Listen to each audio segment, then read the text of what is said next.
You are about to enter a great adventure.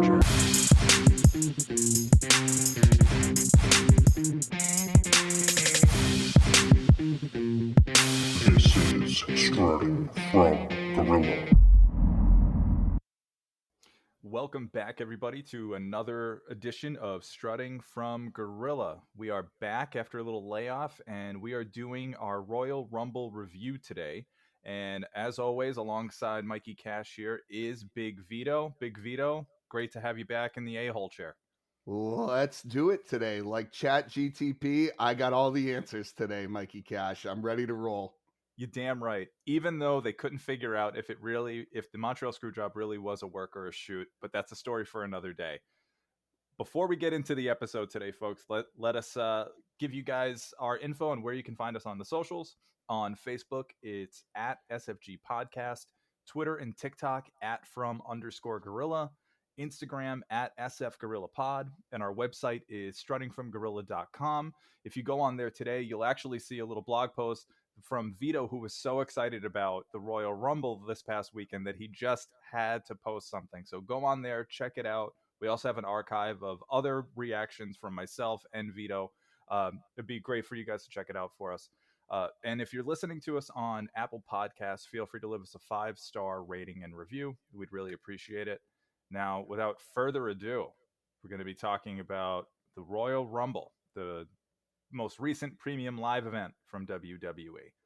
Vito? You know, you talked about my blog post, and I tried to, channel my inner oracle and talk about how this was going to be the greatest Royal Rumble of all time and blah, blah, blah, blah, blah. I was excited. It was a different page of Big Vito's book, right? Normally I'm most Mr. Negative about WWE, but I tried to be really, really positive this time. And I was excited for the first time in a long time. Like the build up to this this Royal Rumble was pretty good. And not only that, but I talk about how there are a lot of great storylines going into this. It wasn't like in the past where things have started and stopped and started and stopped and they cut stories off. Right. So, I still think it was a great Rumble. But let's get into it. Yeah. I mean, what were your overall thoughts before we talk match by match here? I thought that you're pretty spot on. They did a really good job of building to this particular Rumble. Because like you said, in the past, we've all seen it before. There's been a little bit of like a lackluster kind of build to it, So I thought it was really good for them this year. It felt like there was a couple of different stories going into the Rumble itself. Lesnar and Lashley, that whole thing was building up. You also had the Bianca and Alexa had a good build up. Obviously, the whole bloodline thing with Kevin Owens and Sami Zayn, that was, I think, one of the biggest straws. And obviously, you had Bray and LA Knight in their Mountain Dew, Code Blue, Pitch Black match. I would have liked the Mountain Dew Code Red match. That would have been really good, but I suppose not.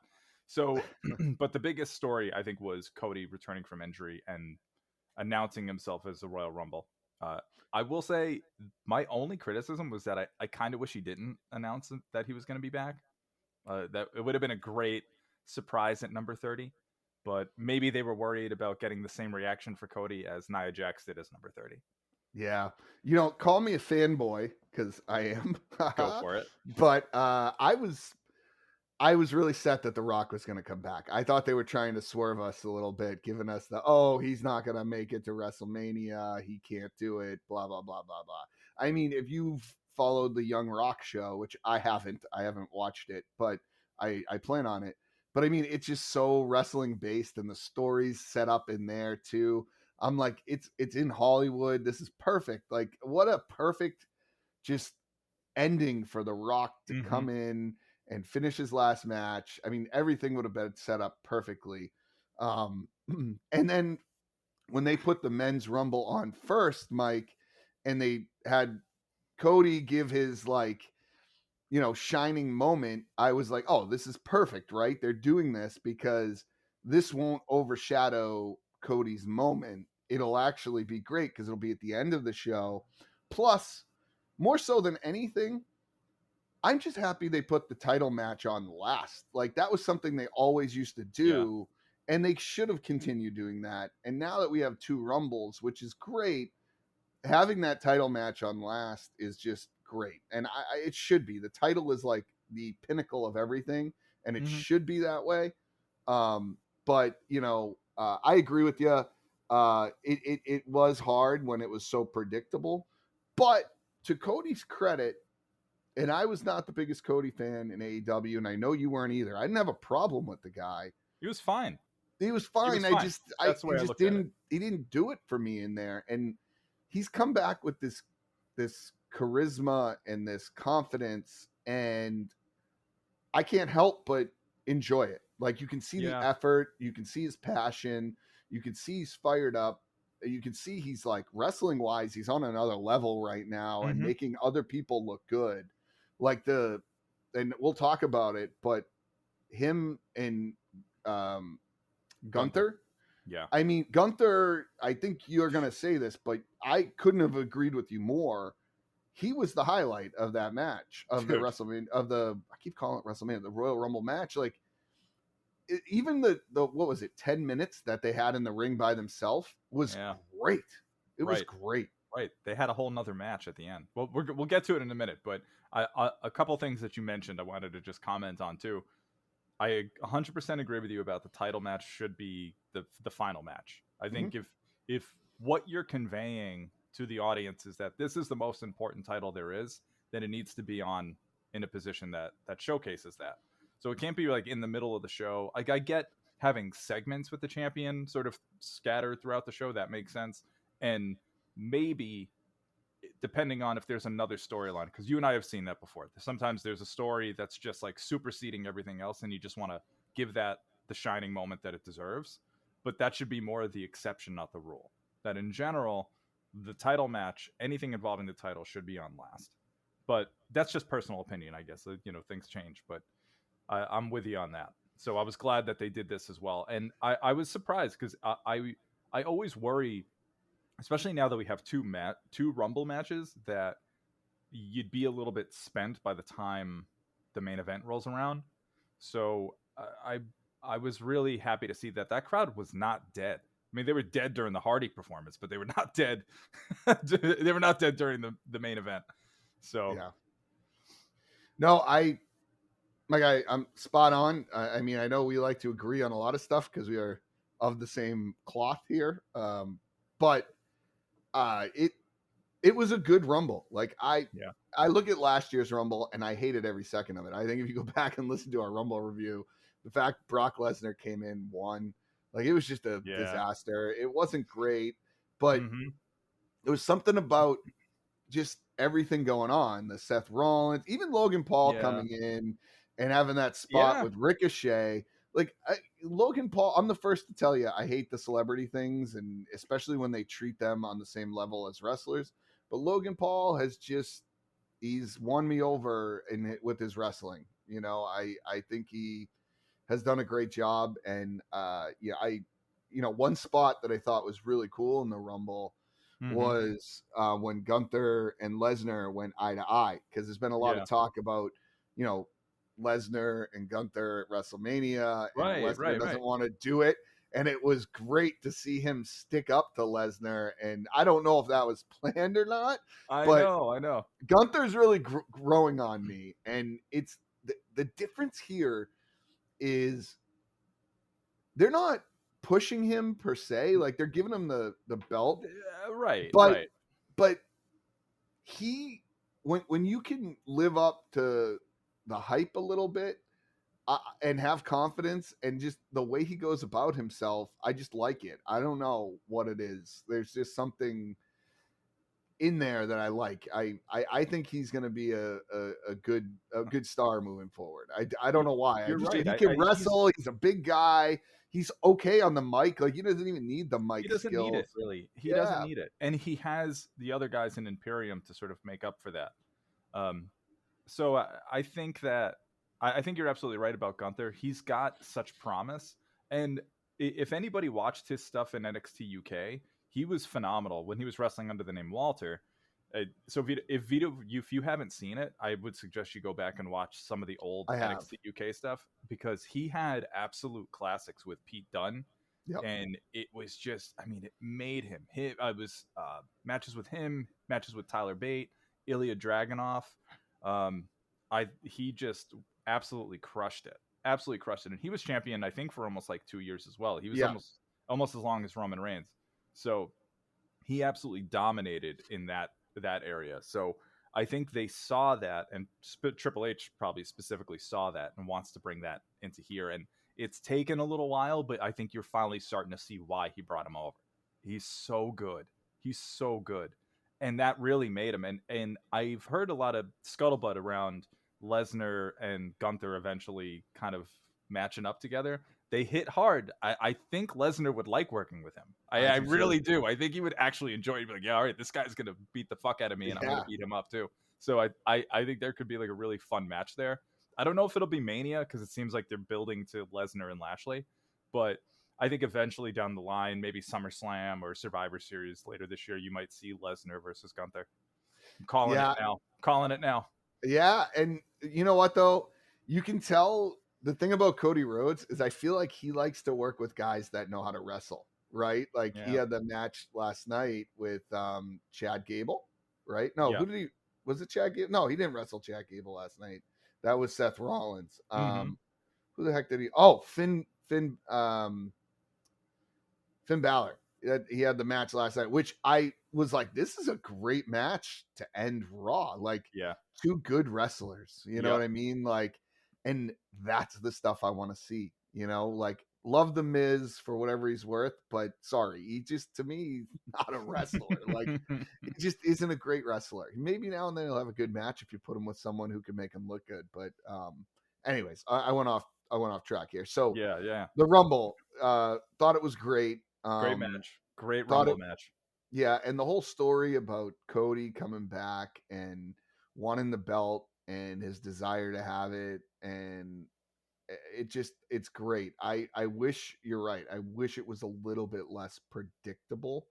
But it can be predictable, but if it was executed well, which I thought this was, then I'm fine with it. It was fine. It's okay to sort of know what's coming as long as they do it well. Yeah. I also thought the spot with Lashley and Lesnar was great. Yeah. Because, Lesnar comes in and usually it's, toss this guy out. Toss that guy out. And then, finally he gets tossed and then he gets pissed when he's out there. It was great. It was great. No, I love the Lashley Lesnar angle. I know. And I have to put this out there. RIP to the Rumble spots for Kofi now. He fucked up the second time in a row, and I think he even came out on Twitter and said it, and said like the universe was telling him like it's done now. He's not going to do them anymore. Yeah, it was great while it lasted. It was innovative. What exactly happened? I thought they showed a spot where his like foot was on a chair or something. I think they were going to try to do that, but it looked like he clearly like just was on the floor rolling around, and then just his foot ended up on the chair. I don't know like what the original spot was supposed to be, like, because Woods had one of the announcer's chairs, and I don't know if he was gonna like jump on it, and then Woods was just gonna like roll him back over. But like he jumped and like everything just like went ass over tea kettle and just like bounced into the announce table. It was all over the place, and they were like, "Is his foot really just on the chair?" And then Grace is like, "No, it's been on the floor for a while, dude. It's all over." Speaking of the announcers, how awesome was it when Pat McAfee came back? Dude, it's so great to have him back. It was like the energy was different as soon as he got back on the announce table. And I wonder if Michael Cole legitimately didn't know he was coming back, because I've never seen Michael so excited. So excited. Yeah, he was like fired up when he came back. Fired up. One of my highlights, and the people I was watching this with don't really watch wrestling, but they liked him for this. Like everything was like sponsored on Saturday night, which was really weird. But even the clock, the countdown clock for the Royal Rumble, Applebee's. Like, and then like, Pat McAfee wasn't saying a word for like 10 seconds, and he just goes, "Shout out to Applebee's." And he did. I just started laughing. Like, what? No, why? You're in the middle of watching this sporting event, and shout out to Applebee's. Just want to throw it out there.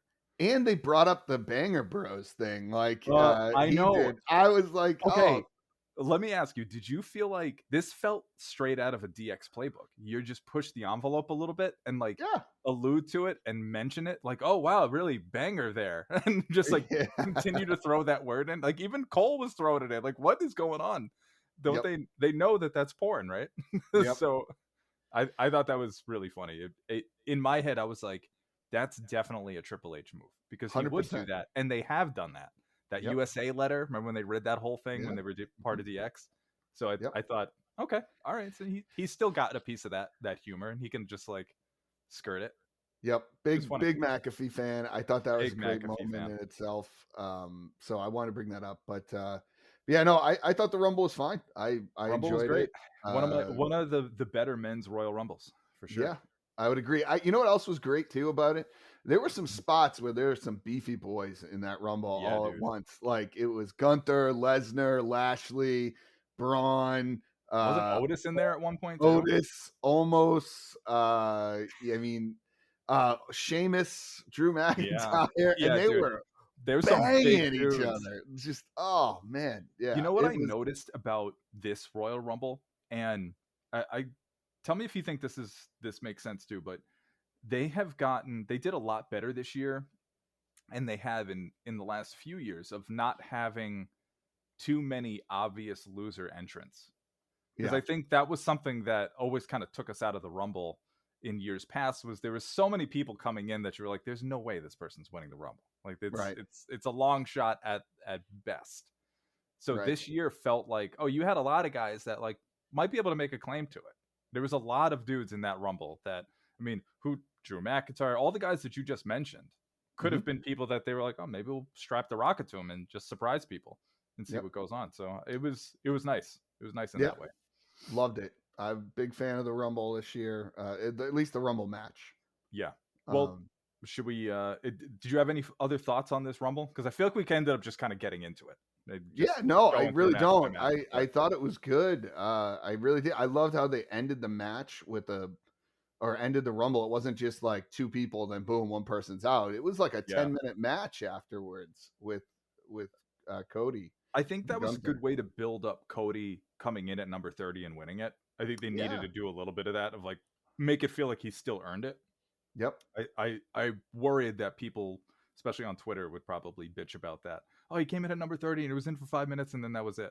Like, no, Yeah. he was there. He was in for another like 20, 25 minutes. So at Oh, you least mean he had like an actual match. Brock Lesnar didn't come out at 30 and eliminate everybody in 5 Yeah. minutes and Yeah. call it a day? That shit drives me crazy. Listen, So. Lesnar doesn't get paid by the hour. No. Flat fee. He's ready to go. I wish I got paid in the amount of time I worked like Brock Lesnar. Although, again, over the last couple of years, I'll give him more credit. You know, the new Brock has, Yeah, Cowboy Brock is fine. yeah, the no belt Brock is my favorite Brock. No belt Brock. You know what? I can agree with that. I could totally agree with that. So, all right, let's move on though. Let's Do you want talk to talk? about this. Let's talk about this pitch black match. What were your thoughts on it, Mike? Well, I wanted Yeah, to like it more. I know. I That's wanted to how like I it more. feel. I thought, in a weird way, I thought the black light was kind of cool. I thought that like the way the ropes looked was cool. I wish And they LA didn't have. Knight's outfit too. Yeah, I like that a lot. I I liked certain aspects of like the theatrics of it, but I just feel like it rarely translates to something that the crowd sort of can really sink their teeth into. And I just feel like the crowd does it to themselves sometimes. I know this is like victim blaming, but they clamor for Bray Wyatt to come back. He comes back and he gives you exactly what Bray Wyatt gives you. And then people bitch about it. So like what did you expect to happen when he came back and started doing this? Because this Yeah. has been the Bray Wyatt character since we've known him. So Yeah. I See, don't understand why. So I can't really get mad at it because this is who Bray Wyatt is. I don't blame that. It's not always something I can get into, but this is who he is, not just as a performer, but like as a person. I think this is who he is. He's out of the box. He's going to be unorthodox. He wants to send a message in a very specific way. And Triple H sort of works with him and gives him that freedom to do so. But the trouble is, people in the audience don't always perceive, well, they don't really, I think, comprehend sort of what he's trying to do sometimes. So I think it ends up falling on deaf ears. And I think you kind of saw that at the Rumble, unfortunately. I just, this buildup was what, 4 months in the making here. Yeah. I think the buildup was too long, like for the payoff we got. Yeah. Like I don't understand where his character is going. To be honest with you, he should somehow come back as the Fiend. And here's the reason why. What the hell is this new guy? Like, I don't understand what he Uncle is. Howdy thing. I don't understand it. I don't get it. It makes zero sense to me at this point. I don't know where they're going. And at first it was a mystery. Oh, I don't know where they're going, but it just seems like there's no, like, if he's just going to be the Fiend again with a new mask, like, what the hell are we doing? Like, just go back to the Fiend. Everyone loved it, and I don't even love his new music that he comes out to. The Fiend's music was great. Character was good. Yeah, he crushed people, but we can play around with that a little bit. But this new character, it's like, I just don't get it. And I think LA Knight did a great job of being the opponent on the opposite side. I thought the match sucked. Like, meaning, like, I don't care about the actual physical match. Yeah. I couldn't see half of it, so it didn't. And I bet you if you were in the crowd, it was probably hard to watch it. Anything. You're just seeing like a bunch of highlighted, like, pieces moving around. The crowd was dead, and probably because they couldn't see anything. So I didn't understand how it was going to work from the get-go. And if we're just going to go back to the Fiend in wrestling in red lights, but this time it's pitch black because he can't wrestle, then what are we doing here? Like, it just doesn't make any sense to me. If you're going to have a storyline like that and have all these characters, like, it's got to have a payoff. And then you go into the Alexa Bliss situation, and how do they even correlate with one another? Like, it doesn't make any sense to me. I think that whatever connection they're planning on having with Bray and Alexa, remains to be seen. I think they're clearly throwing stuff out there. I think we're gonna keep having more of these little teasers, like we saw at the Rumble after she lost, and she's just looking up, and then something pops up on the screen, and it's Bray. So I don't know. I don't know if you caught the press conference afterwards, but Bray did say that him and Alexa have a connection, and they'll always be connected. And it sounds like he's already he basically confirmed, like, there will be something happening with them on screen in some way, shape, or form. It's too long. It's been too long. The people are getting restless here. Like, yeah, I'm fine with his storytelling. I know it's unorthodox. I know it's different. I don't have a problem with that. It's just like, I can't tune in. I used to get excited to tune in to watch The Fiend. Like, honestly, legitimately, if you go back and listen to a lot of our podcasts, it'd be like, he's the only reason, him and Alexa Bliss were the only reason we were watching Raw at one point. Right. And now it's like, okay, I tuned in, he came back. They did like a 5-minute thing. Hi, I'm Bray Wyatt, and I'm, blah, blah, blah, blah, blah. And it was the same thing over and over and over again. And it's not doing it for me, Mikey. It's not doing it for me, and I want it to, but like, I gotta tell you the truth. It's like, it's just not right now. So I'm hoping that changes. If this is just gonna be him and weird characters and Uncle Howdy jumping off shit all the time, unsubscribe. Well, I know. Hopefully they'll have more. They'll kind of have more sort of straightforward matches with him, because not everything needs to be a gimmick. So I think maybe if they have some just like regular matches, it'll be a little bit easier. But I mean, this was like his first real match back, so it just felt like a little bit of a dud to me. And 100%. The person that I think about is, Bray Wyatt isn't going to be going anywhere, but I was worried about LA Knight and how this would affect him. But I kind of think he still walked out looking all right, because all of the lead up you got to see just how natural he is on the mic. He's very good. He's Real very good. Might be the best. You can tell he has conviction when he talks. So you don't what him. You do like you listen to him. You're listening to what he says, and not for nothing. Like he stood his own with the Undertaker. Yeah. No. On Raw 30. So it was. I love LA Knight. Big LA Knight fan. Yeah. I hope this is the start of a little bit of a push for him. I don't think he needs to be like the main guy, but I think he could hold his own with all of them. I really do, and I hope that he gets that push. But I don't see where the Bray Wyatt character is going. And if the highlight of your match is Uncle Howdy jumping off whatever that thing was, a rafter or whatever onto the ground, then it's not a great match. And I don't expect Bray Wyatt to have bangers. That's not what I'm signing up for, right? Yeah. It really isn't. I don't understand the character. That's my thing. I understood the Fiend. Yep. I understood, hey, this guy's got two personalities. He comes out, he does the Firefly Funhouse, and then wrestling matches start, and the Fiend's there. Okay, great. Right. And now it's confusing because there's that plus this other thing, and I don't know. I don't know what to make of the Uncle Howdy. I don't know if it's Bo Dallas. I don't know who the hell it is, but whoever it was totally misjudged that elbow drop the other night. It was like overshot city.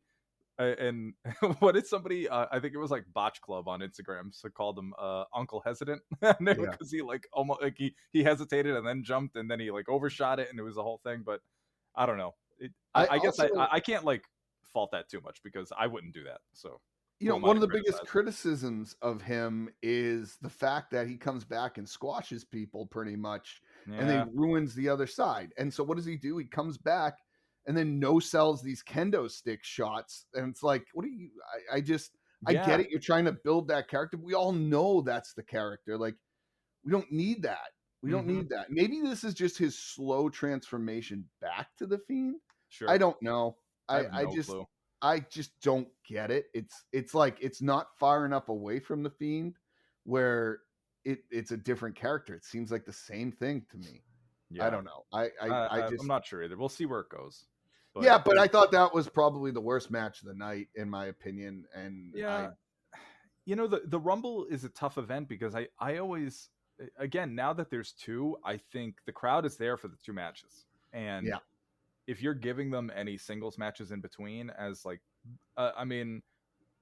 not for nothing, it's serving as filler. That's the way I see it. These matches are serving as filler to a little bit of a palate cleanser between the two Rumble matches. And maybe with the exception of the big title match. But, the rest of those, like Bianca and Alexa, it was good. It was serviceable, but it wasn't anything to write home about. It's fine. The outcome was never in question. I had no doubts that Bianca was going to win, and she did, and she kind of dominated. It was a quicker match. I think it was quicker than their match that they had on Raw. So I don't know. There wasn't much I could really offer in terms of like any real thoughts on that match. It was just sort of, it was there, came and went. Crowd was fine for it. I think they were just happy to see a match that wasn't under blacklight. So I think they naturally cheered that. Yeah, I just think they're doing a lot of great things with a lot of different people, and I don't want to see them blow this one with Bray. That's all. I think they have an opportunity to have another star there, and it's unique, it's different, and they got to have. They've done a great job with, is it continuity? That's the word I'm looking for. Where they do a good job making sense of things lately. And this one just, to me, is off the rails a little bit and has a chance to get back on, but it really has to, get on those rails soon. Otherwise, people are going to lose and it's going to go in a different direction. So, anyways, that's my 2 cents on that. So we can move on now. I think we've talked about it enough. More than enough. And like I said, there isn't really anything to talk about with Bianca and Alexa. So I think we can move forward from there to the Women's Rumble. Yeah, sure. Unless you had any thoughts about it. I didn't really. No, I love Bianca Belair. I kind of knew going in this wasn't, and that's nothing against Alexa Bliss. I think she's a great wrestler, but I think Bianca Belair is in a different level right now, unfortunately. It just, big time. Yeah, and it didn't seem like a match that really even needed to be on the pay-per-view. But it needed to be on because they needed some filler. I They needed to guess. be on because they needed time in between. You couldn't just have, I if know. you had the men's Royal Rumble, the Mountain Dew match, and then the women's Royal Rumble. Right. The biggest take out of it, though, was the Uncle Howdy thing. And it's like, we Yeah. just saw a whole thing about Uncle Howdy. We don't need it right then and there unless like all of a sudden, you know, the connection comes back. There's just like the payoff. That's my new thing. The payoff just What's the wasn't payoff there. here?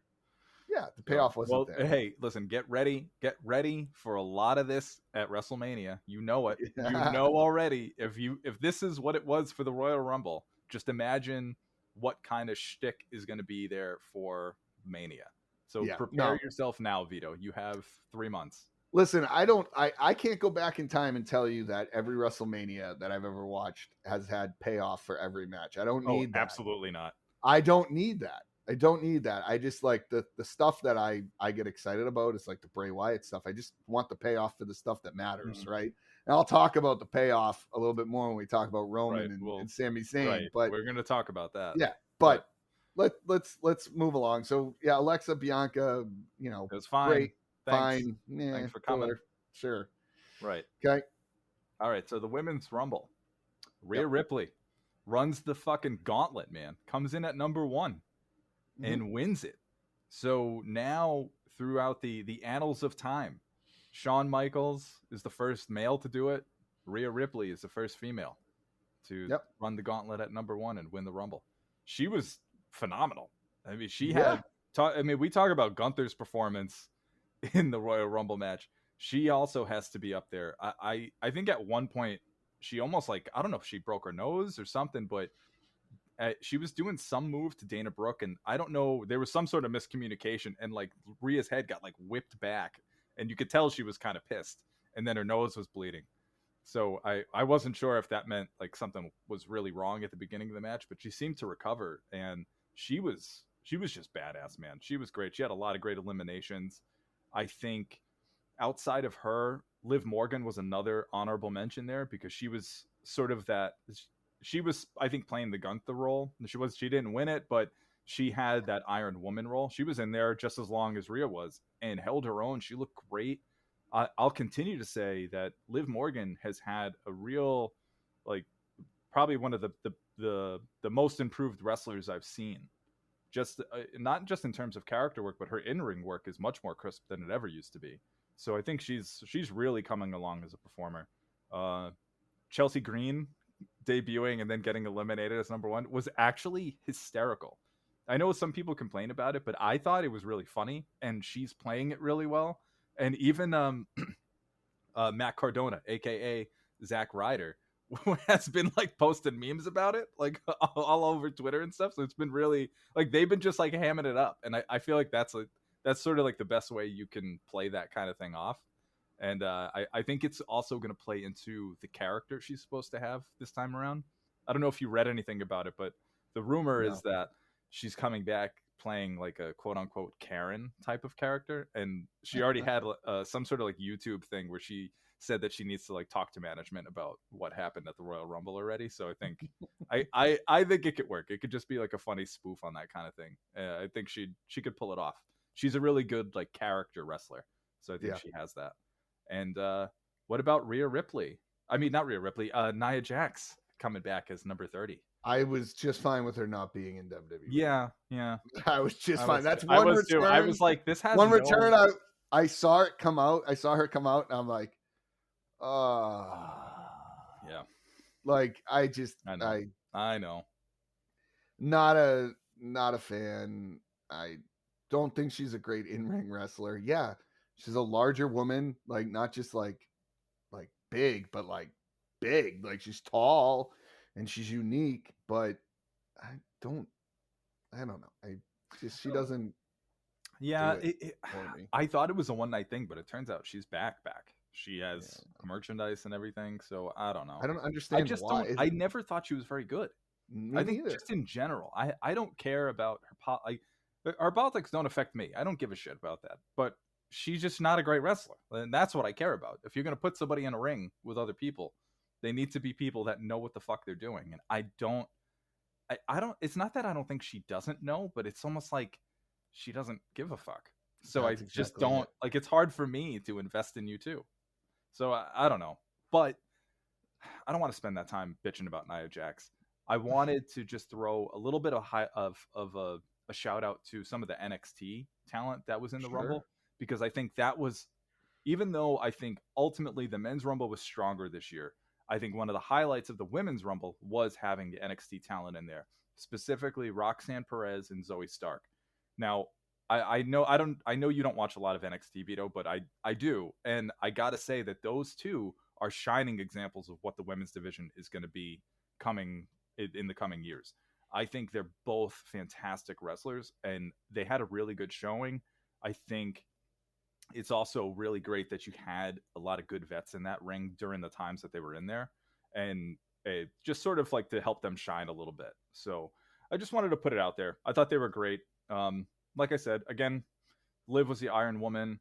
As a sidebar, I just want Bayley and Becky to have a match at WrestleMania, just one-on-one. No, doesn't have to be for a title. I think the both of them should have it, and it should be Hell in a Cell. I'm just throwing it out there, because they already tried to have a cage and people came in.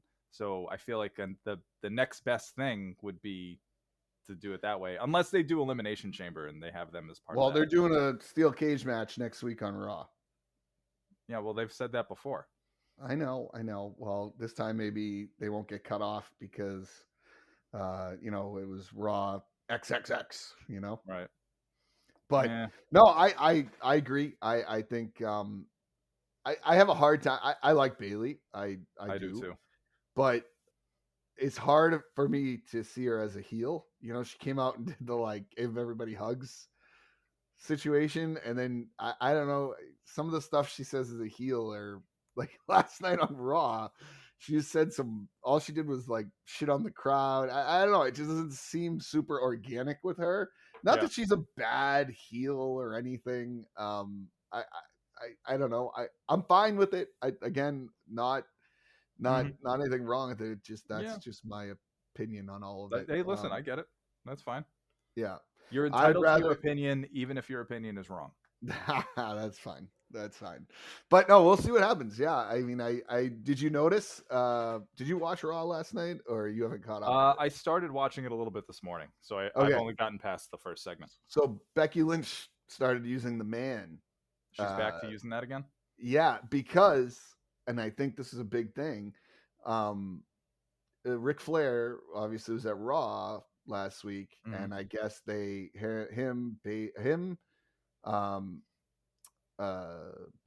and Seth buried the hatchet, as you want to say. Oh, okay. About that whole situation. I'm assuming he was like, look, if you want to use it, go ahead, because she said it 4 or 5 times, and she hadn't said it in a while. So okay, cool. Yeah, good. Yeah, good on Ric Flair's part, I guess. What the hell does he have to do with it? He's fine. Well, because he did this whole thing about going to court with them about the man, because she stole it from him, technically, in some weird way, he thinks, because she goes, to be the man, you have to beat the man, and I'm the man. That's how it all started. And he was all butthurt about it. And I think that's when he had got let go by WWE. So he was just being a dick. He needs to stop. Yeah, I know. I get it. Anyway, I'm gonna go off on a rant in a minute, so let's keep going. All right. I want to talk about let's get to the main event, baby. Yep. All right, let's talk about it. All right, who's going first? You can go first. All right, let's do it. Okay, Roman Reigns, Kevin Owens, Undisputed Universal Heavyweight Championship. God, that's a mouthful. They need to fix that. I think I don't even really want to focus on the match, because the match was good. Match was great. I have no problems with the layout of the match, the pacing of the match. Both of those guys know what they're doing. They told a good story. I am still thinking about just the 10 minutes post-match of this whole drama that unfolded. It felt Shakespearean what I was watching. It was one of the best examples of great storytelling that WWE has put on their television for a very long time. And it was executed about as well as it possibly could have been. I don't think there was much more you could have asked for there. I think you had the intrigue that had been building for months about Kevin getting in Sammy's ear and saying that they're using you. This isn't real. The connection you have with them is not as real as you think it is.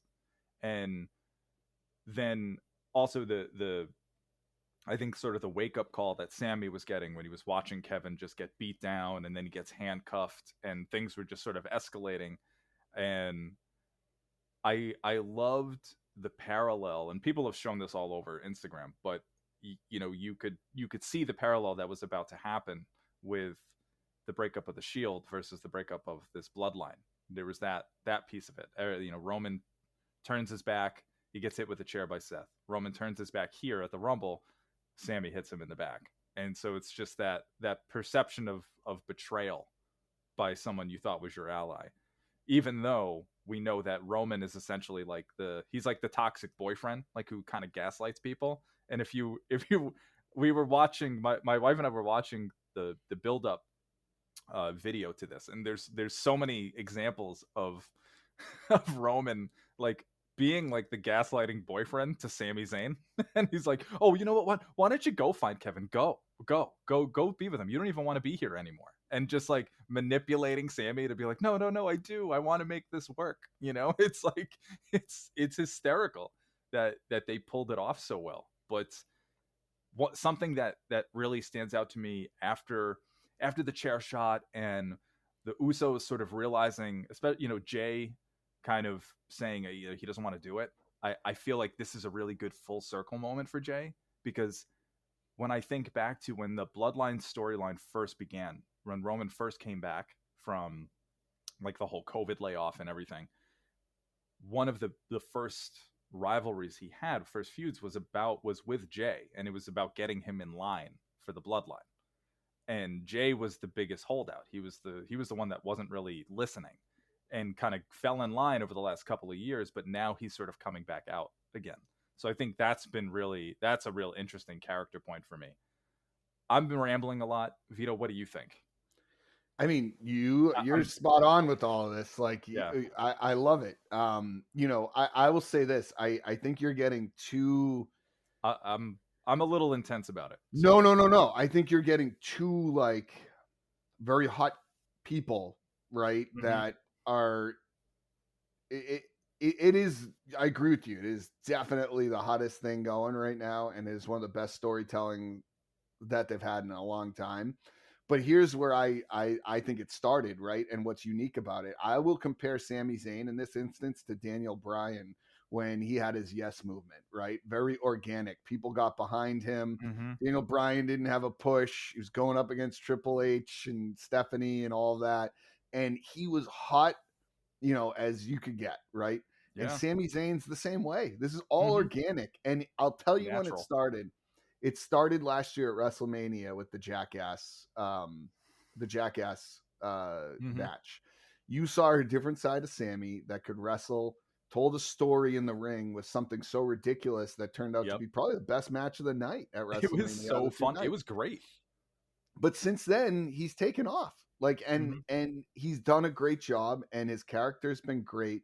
And I watched the Stone Cold Broken Skull session with Sami Zayn. If you haven't seen it, watch it. Oh, it's great. You'll learn a lot about Sami Zayn that I didn't realize, and how, you know, storytelling and in the ring, he's spot on with a lot of it, and he knows how to do that. And you get that on top of someone who can present a character in a certain way, and he's been red hot. So you put that in there with Roman, who's, you know, at the pinnacle of the wrestling world over the last couple of years, and it's been a great storytelling. And if I'm Kevin Owens, I'm loving this because I'm reaping the benefits of all of it by being in there as well.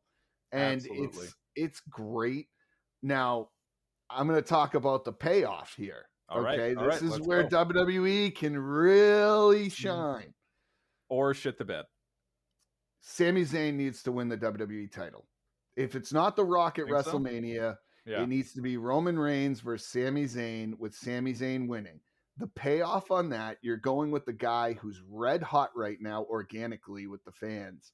That would prove to me that WWE is listening, because WrestleMania is all about that. And talk about the pinnacle of a payoff where he beats a guy who hasn't been beaten in 3 years. Right. And he was supposed to be his like protege and this guy that he brought on, and Roman Reigns had trust in, and Sami Zayn has the makings to be able to do that. Will they do that? Probably not. But if they were smart, that payoff at WrestleMania to end the night would be a great move for them. I'm telling you right now that would be great. I don't think they'll do it, obviously, because you have Roman versus Cody. But we'll see what happens. I just, that to me would be where I would want to see it going. They've done a great job of all the storytelling. And even Paul Heyman and all of this has been great. Like, just like being the maniacal manager, being like, no, get him, you know, fuck Sammy. Yeah. It's good. I think they're supposed to fight at Elimination Chamber, right? If I'm not mistaken. I don't know if it was announced last night or what, but it's going to be in Montreal. So I think that's kind of a perfect storm to have a semblance of a payoff match there. Ultimately, I think it would be cool for Sammy to be the one that dethrones Roman Reigns after all this time. I just think it's going to be a tough, not that it's a tough sell. I think it's like just shitty timing that this is all happening now as you're building up to WrestleMania. And I don't think The Rock is here. I think he's busy. It's not going to happen. It's over, which is fine with me. It's fine. It doesn't, we fantasy book like motherfuckers around here when it comes to pro wrestling. So I think this was one of those things that kind of took off, and I think they decided, let's see if we can maybe make that happen, but it's not. And quite honestly, dude, you know, Rock, it's been 10 years since his quote, like, actual last match against John Cena. And I just don't imagine that his in-ring ability has gotten any better in those 10 years. And I don't want him to sully himself by like coming back one time too many. It's the problem I have with The Undertaker, was that he kept doing that and it became a parody. You know, Rock came back and had 2 big matches and he injured himself twice in both of those. Did he need to really do that again? Like, I know it's not going to happen, but that's just sort of like my thoughts on it. He doesn't need to do this again. It's fine. You have your legacy. Leave it at that. Just leave it. Yeah, but here's where I'll disagree with you, Mike. I normally am the biggest mark for all these fantasy bookings. You know it. It's what I talk about all the time. Yeah. However, this one's different. This one is much different than others because this is the perfect storyline for him to end his career in a way that we all know, okay, The Rock's older now.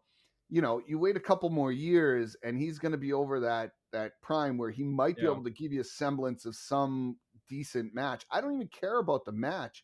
I just think having him come in with this family bloodline feud in Hollywood to end his career, us knowing it's his last match, would be like a storybook ending for The Rock. We all know he's not coming back to do any big runs. You give him a one-off match against the hottest wrestler that we've seen in decades outside of John Cena.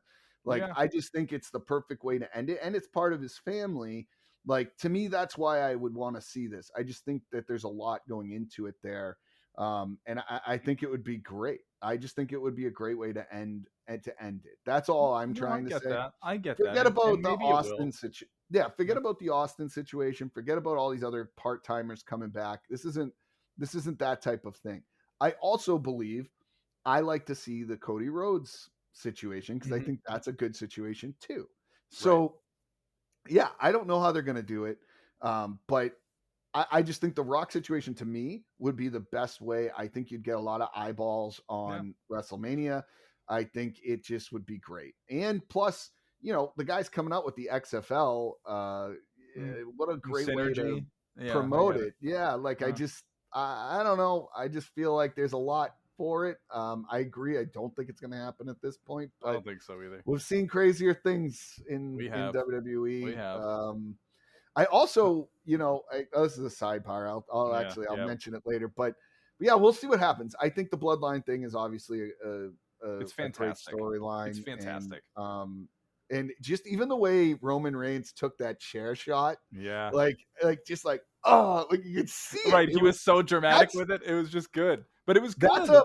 That's a Paul Heyman script right there, though. Yeah. I can tell you right now, Paul Heyman said, "Listen, when you take this chair shot, this is how I want you to do it." Right? Like that is a shot in the back, exactly. Right, yeah, by your brother. Right? Yeah, and this isn't the first time he's been shot in the back by his brother. So it's the same. It's the parallel there with the Shield and with the bloodline. Roman, like, it's funny because he's building himself as this character who I can do well when I'm surrounded by other people. He needs it, and he needs to keep those people around him. So he'll do whatever he can. He'll manipulate. He'll do whatever. Like, it's fantastic. It's phenomenal storytelling. Like, that's what I mean. It's one of the it's one of the best stories that they've told on WWE TV, and for a long period of time, which is another criticism that WWE usually has. Like, they can tell a good story, but usually it's not very long. So they've told this story for a while, and I just think it had everything. It was intriguing. It was compelling. It was heartbreaking. You knew what was going to happen, but you still found yourself like, oh shit, they're beating up Sammy. Like, how are they doing this? And I cannot believe this, but this got Roman nuclear heat. That crowd was chanting "fuck you, Roman" to close the show out. It was, which is great. But that's beautiful because that's going to work for Sami Zayn, and it's going to work for Cody too. Because I did just watch the opening segment of Raw this morning, and that crowd hates Roman. As soon as Cody mentioned his name, it was the Roman sucks chants. They're firmly behind the idea that he is just a piece of shit. So it's perfect. It's perfect. You know what? What I'll tell you right now, though, but you mentioned that, Roman Reigns, and this will be the last time we talk about it. I have a couple other things I want to say before we end the show here. There we go. But Roman, you talked about him needing to be surrounded by other people. And I'll tell you, you want to know my biggest thing that changed my opinion on Roman Reigns? What? The number one thing, his entrance music. So, yes, I hate Roman Reigns. He's a heel, whatever. But I love the fact that he's not the push down your throat babyface Roman Reigns. Mm-hmm. But it was like, I just remember, and it's stuck in my head. It's the WrestleMania where he came out like number 30 and everyone was like so mad. Him. But when his music hit, it was that music. Ban it. I was like, it's synonymous with me just being pissed off as a wrestling fan. So when they changed his music, which is great music for him. It's great music. And then he walks down the ring slowly. I will say this, when I saw the length of that ramp that they were coming down for WrestleMania, I was like, oh my God, it's going to take Roman Reigns an hour and a half. I mean, he walked slower than The Undertaker, and I thought Undertaker walked slow. But those Undertaker, are the Randy Orton, Roman Reigns, longest entrances ever. But those are the things, Mikey, that, again, I don't know if it's a Paul Heyman thing or whoever is giving him these little tidbits, because it's not Roman.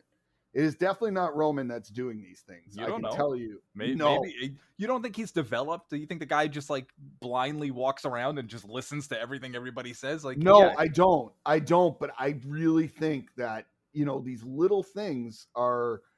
I really think it's a Paul Heyman thing. That's what Paul Heyman does. Like, Paul Heyman, love or hate him, and I know everyone says, the guy whoever he's managing is gold, but he understands the little nuances of what will make a difference. I'm telling you, man. I'm telling you that there's the little stuff that he does. All right, I believe you. I would bet my house that if we had an interview with Paul Heyman, or actually Paul Heyman would probably lie out his teeth and say he did it anyways. Right. But whoever was around, I would be willing to bet it was Paul Heyman's idea. That's just my thought. I'm gonna only disagree and say that I think it is a collaboration. I don't think it's just one person coming up with these ideas and Roman just has zero input. I think he has.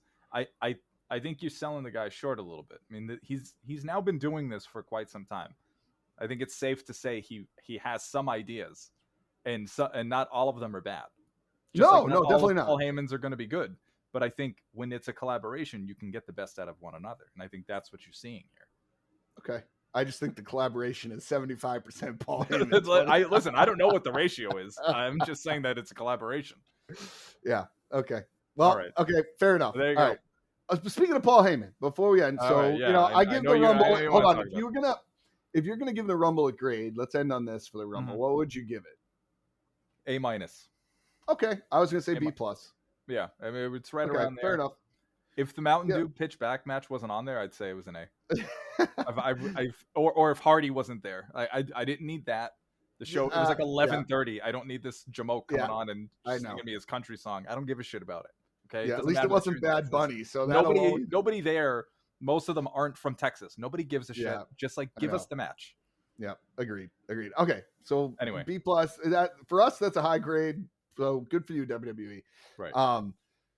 I know we could go off on a tangent about this subject, and we haven't mentioned it at all, and we haven't had a podcast in a while. So I want to hit on this before I hit on my final point. Vince McMahon coming back.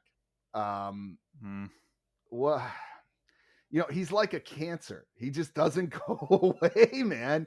And I have utmost respect for Vince McMahon because of what he's done in the wrestling business. You can love it, hate it, say he killed a lot of things, but his passion for wrestling is what it is. I just go away. And he the smart motherfucker that he is found a way to manipulate it. I don't want to see WWE sold to someone shitty. Quite honestly, I hope Tony Khan buys it, to be honest with you. I really do. What a full circle moment that would be for Vince, who bought out all of his competition, to be bought out by competition. I know. But we'll see. I think the Saudis are going to end up buying it. That's my thing. And I unfortunately don't want that at all. I just don't. But I don't know. I had to mention it because we haven't talked about it. Maybe on our next podcast, we can hit on it a little bit more. But if we even want to, I don't know if I really even want to. I just need to. If you want to see me go on a rant for an hour, then fine by me. I mean, isn't that what we do anyways? I guess it's true. I always got something to complain about. Just ask my wife.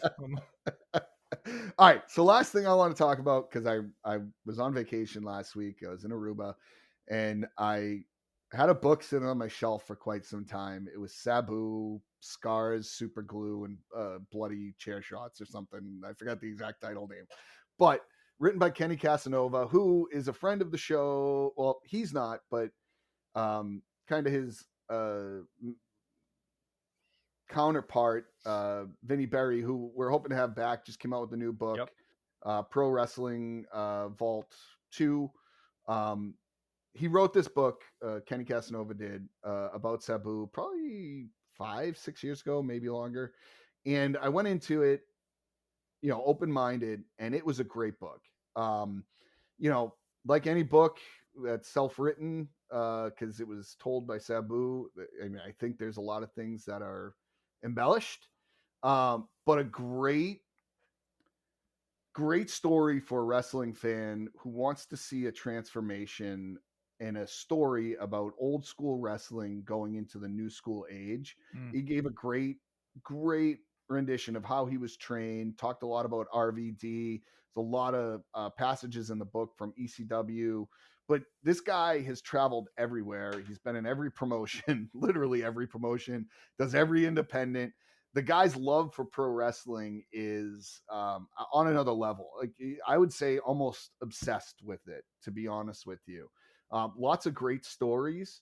And I think maybe one day we can do a spotlight on him. I never thought I would say this, but I honestly believe he's probably, after reading this book, one of the more influential wrestlers as far as style goes in pro wrestling. Sure. And it starts back with him and his uncle, who's the Sheik, who, not the Iron Sheik, who stole his gimmick, but the Sheik, who is one of the better wrestlers known around the world from back in the day. Right. So great book. Make sure you check it out. It was sitting on my shelf for a while, and I'm glad I was able to give it a read. Awesome. Well, hey, you heard it from Vito, folks. Check it out, and I'll be buying that book myself, and it'll add it to the list of many books that I have to catch up on reading. So, any final thoughts, Vito? It was a hell of a show today. Yeah, I think the last thing I'll say is, I know me and you like to use DraftKings, right? We And do. one of the things they do that's a lot of fun, wrestling, obviously it's scripted, right? I won't call it fake, I call it scripted. Um, but they do a pool before big events that I like to do, and I do it every time. It adds a little bit more excitement, right? Like you're not going to bet Mhm, money. I usually like mhm. an NFL game, I'll bet $5, $10, Yeah, yeah. whatever. Add a little juice to it, but the pool adds a little bit of fun. They come up with some questions, and you fill them out. It's free, chance to win some money. It just adds a little bit more excitement to it. So give it a check. I'd highly recommend that you check it out. Sign up for a DraftKings account and give it a try. I know you've done it, Mikey. You won some money. That's right, that's right. Yeah, Yeah, I've won some money on a pool before. It was great. yeah, I think I won it, yeah, like, last year for might have been SummerSlam. I think I might have won some money, so it was pretty cool. yeah. So give it a check. They're friends of the podcast, and we enjoy using it ourselves. So Absolutely. Well, thank you, Vito, for that, and we want to thank everybody who is here on this journey with us, listening and subscribing. We hope you continue to do so. We hope you continue to spread the word to your friends, and we look forward to bringing you guys more content on the website, more content on the socials, and obviously more episodes coming down the pike. So until our next episode, keep on strutting, jabronis. We now return your perception of reality to you. Until next time.